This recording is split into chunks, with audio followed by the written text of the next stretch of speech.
Hi everyone, my name is Mia, and my group members are Zoe, Aaron, and Mary, and we are group number 21, and this is our presentation.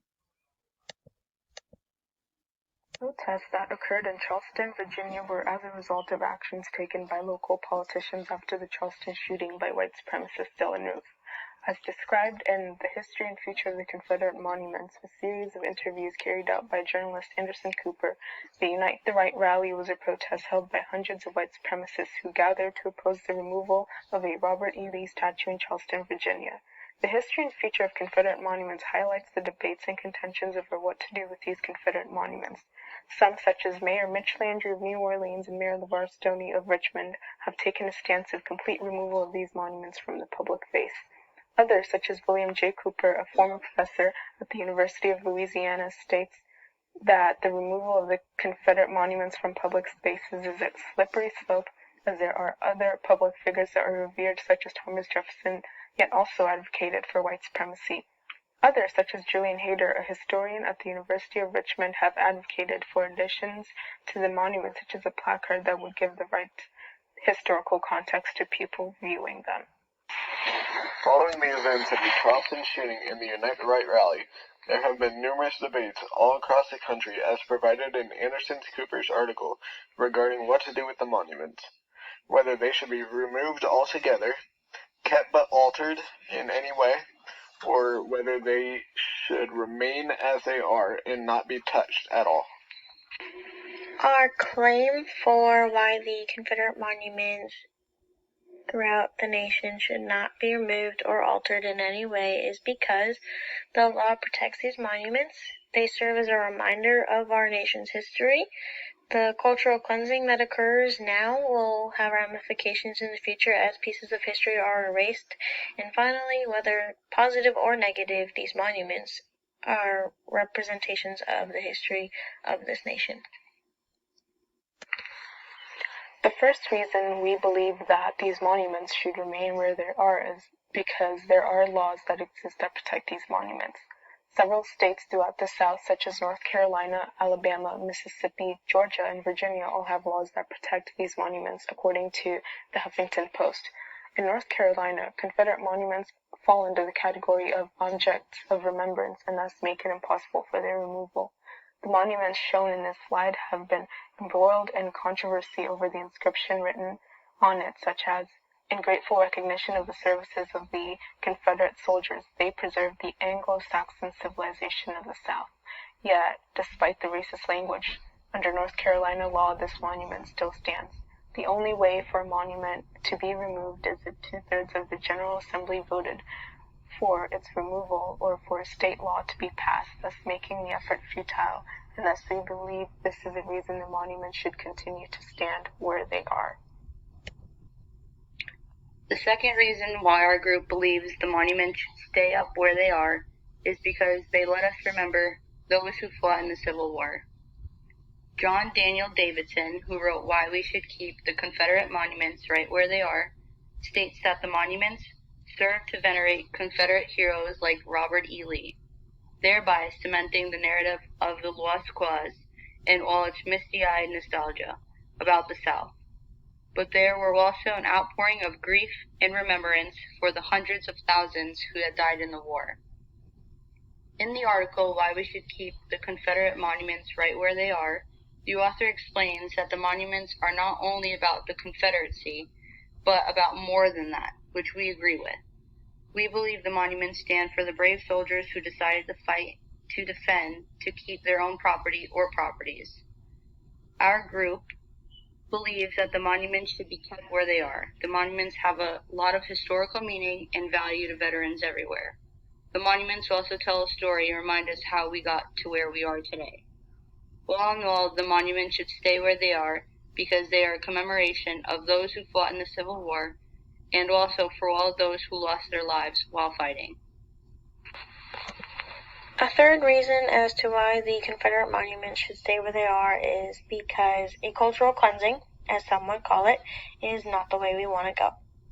Now, before I get into my points of the cultural cleansing, a cultural cleansing is the motion to remove or eradicate customs through official or legal matters.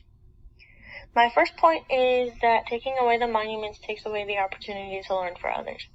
If we take away the monuments and we ourselves know the opinions for and against it, there's not much harm done to us because we've already discussed it and we've taken notes and we've come up with our own ideas and our own voices and we were able to share them. But if we lose the monuments and when people pass by their empty spots, they're not going to know what was there unless someone says, oh yes, this is where that was or this is what this was. They're not going to be really inclined, unless they're a really big history fanatic, they're not going to be inclined to go do further research. But if they are into history and they want to see the real thing, all they're going to get is the picture. They're not going to get to see it in person because we've taken that opportunity away from them. We've taken the opportunity from them to formulate their own ideas and communicate with others who have the same kind of idea themselves. We're doing more damage than we really should be. Another thing is that if we took them away, it would be adding to the other statues and preservations of any other remains from other battles across the globe that have been vandalized, stolen, or destroyed. Take, for example, the Elgin marbles. If we were to take away the Elgin marbles, what would the point be to debate whether or not they should be returned to Greece or not? They're not going to be in public view. They're not going to be studied. They're not going to be looked at. They're just going to sit. If we took that away, then there was no point for a debate. Same thing goes for these Confederate monuments. We take those away, there's nothing for someone to talk about. There's nothing that we have to discuss. To continue with the cultural cleansing, we say that they represent something different about the history of the past to everyone who looks at them. Not one person who sees these monuments is going to think, that's what happened. This is what that's for. That's only for this person because this person was the only one who was involved. That's not what a lot of people think. There's a diverse amount of information out there, and there's too many people on this planet to have everybody think, oh yeah, that's what this was. This is what that is. There's not going to be the same opinion from every single person. It's always different. The last point is it can be countered that our founding fathers were nothing but slave-owning, arrogant men who led for themselves, but not all of those said leaders were of bad blood. For example, Abraham Lincoln. He had slaves, yes, but he was the president to end slavery. He realized, yes, that he had them and it made his life easier. Not saying that it was a good thing to have them, but he listened to the people and they all came together and they had a battle about it. But that's how men think they need to work things out, I guess, is they like to go to war. So really, the founding fathers is that there's a lot of them who had slaves, and there was a lot of them who were against ending things, and a lot of them were portrayed in these monuments. But just because that they were given the monument and they were given the dedication to it, it doesn't mean it was all about them. If you do your research, you see that there's more than just those few people who were involved, and you see all the names of all the lives that were lost and all of the survivors who still live to this day with the memories of that war. It's not just those that are depicted in the monuments. Everybody is involved, and it's not just based on these specific people. And now moving on to the history of the monuments. When taking a look and thinking about the Confederate monuments, many both positive and negative thoughts can come to mind. For example, to speak about the rough times and hardships that these monuments symbolize. But on a positive note, They can be used as an example to teach the future generations about those rough times and compare them to now, bringing up the points of how far our society has come as a whole. The monuments mark the beginning of the civil rights movement in the early 1950s. Also, by taking a closer look at the monuments and looking at them from a more physical perspective, we can pay attention to the detail they were assembled with. By looking into these details, we can see the history of the architectural advancements by comparing them to modern-day monuments and statues. Our group acknowledges that some people would argue that the monuments should be taken down because they remind people of a worse time. They remind some people of racism because the monuments were built during the time of slavery. Some of the leaders that the monuments were created after were slave owners during the time of the Civil War, so it causes nothing but bad memories and controversy.